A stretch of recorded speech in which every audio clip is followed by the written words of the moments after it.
Assalamualaikum warahmatullahi wabarakatuh, teman-teman.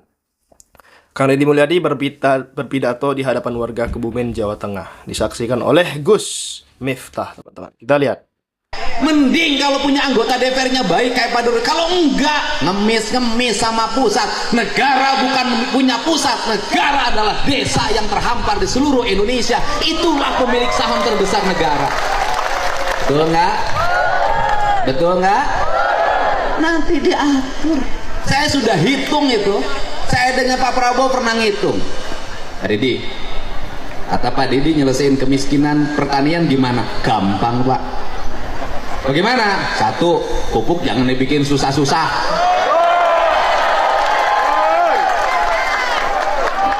Ya jangan dibikin susah-susah. Bikin pupuk susah banget, aturannya banyak banget. Bikin yang sebanyak-banyaknya, negara rugi, nggak apa-apa, asal petani untung. Betul, yuk. Dua, saya katakan setiap buruh tani harus punya sapi.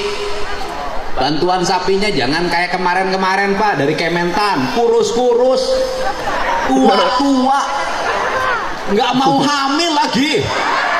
Itu saya bagiin sampai 2 tahun ke saya, Pak, nggak sanggup. Kenapa? Sapi saya nggak bunting-bunting. Mungkin sama kamu lakinya kurang. Kasih dong sapi yang unggulan, yang bibitnya gede. Kalau bisa yang dibagiin yang sudah bunting, di IB dulu sama kementerian, baru dibagiin. Betul nggak? Satu petani dengan Bu sebagai buruh tani atau luasan di bawah 1/4 hektar, kasih 5 ekor. Setelah itu kasih dana pendampingan, PPL-nya arahin, itu kotoran sapi jadi pupuk organik. Puterin begitu. Kemudian apalagi jamin kesehatannya, kalau sakit nggak usah susah. Bener rakyat pakai BPJS, bener, tapi banyak yang BPJS-nya nggak bisa bayar. Saya tuh kenapa Kang Deddy ngomong gitu? Tiap hari aku ngurus yang begitu. Masuk rumah sakit, BPJS nggak ada, bayar dulu. Masuk rumah sakit, di rumah sakitnya nggak bisa nungguin. Kenapa? Berhenti kerja ngebecanya. Bener nggak? Nah, jadi gratisin itu pelayanan kesehatan. Yang berikutnya apa lagi? Bangun rumah sakit, jangan numpuk satu tempat. Ya, kabupaten harus punya rumah sakit rujukan, nggak usah operasi ke pusat kota, cukup di kabupaten. Turunin dokter-dokter terbaik di situ. Kemudian siapkan subsidi untuk apa? Kalau orang sakit, keluarganya harus disubsidi.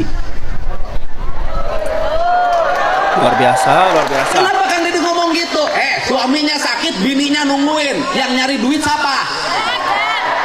Saya ngalamin, saya pernah punya kebijakan. Kalau keluarganya sakit, yang nungguinnya saya kasih uang saku 100.000 per hari. Bisa negara? Bisa. Bisa nggak? Bisa. Sekolah, bikin perguruan tinggi udah dirancang oleh Pak Prabowo kan, sekarang sudah ada politeknik di NTT. Nanti terus begitu. Nah, kemudian kalau itu dilakukan, kemiskinan selesai. Orang miskin karena sakit, rumah sakitnya mahal. Benar gak? Orang kaya penghasilan 20 juta kena cuci darah jadi miskin. Benar gak? Betul. Benar gak? Ini problem. Terus kemudian infrastrukturnya benerin yang berkualitas di desa-desa. Jangan jalan dibangun sekarang, besok sudah rusak lagi. Bangun irigasi yang bener, jangan bilang 60 cm, dibangunnya 30 cm, diakal-akalin. Ini benerin semua.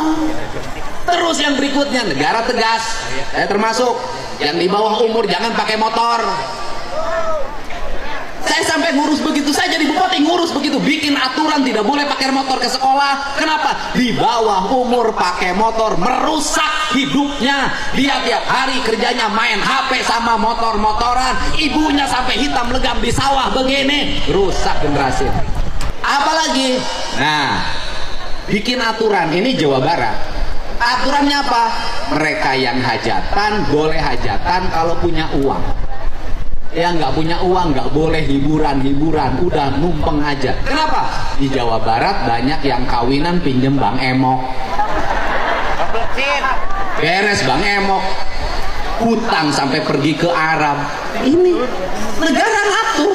Kepala desanya ngatur, semua ngatur seperti itu. Pusat dan daerahnya ngatur, rakyatnya dijamin, diatur tapi dijamin. Sekali lagi apa? Diatur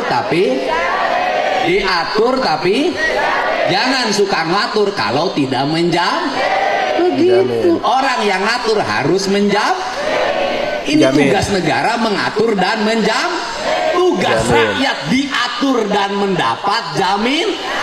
Ya, ini saja apa yang saya sampaikan. Saya panjang dan pendek ngomongnya, pulangnya nggak akan ditransfer, ongkos sendiri. Alhamdulillah. Tepuk tangan ya buat Kanja. Nyindir Gus Miftah.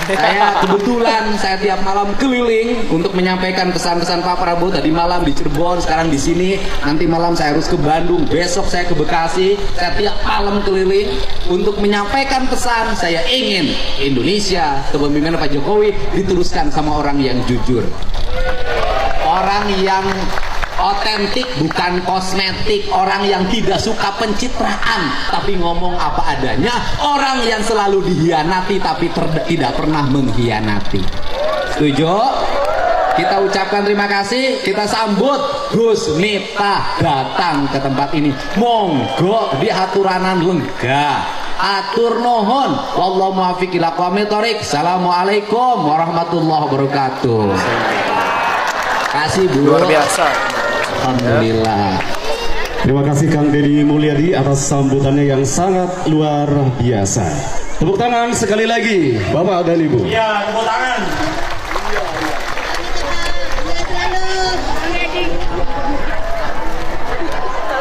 Baik hadirin yang berbahagia, beberapa saat lagi kita akan memasuki acara inti, yaitu pengajian yang akan disampaikan oleh Gus Miftah, pengasuh Pondok Pesantren Ora Aji Yogyakarta. Dan beliau saat ini sudah tiba atau hadir di tempat acara. Kepada hadirin kami mohon untuk berdiri menyambut kehadiran Gus Miftah.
Nah itu dia teman-teman, yang sangat luar biasa pidato berapi-api ya.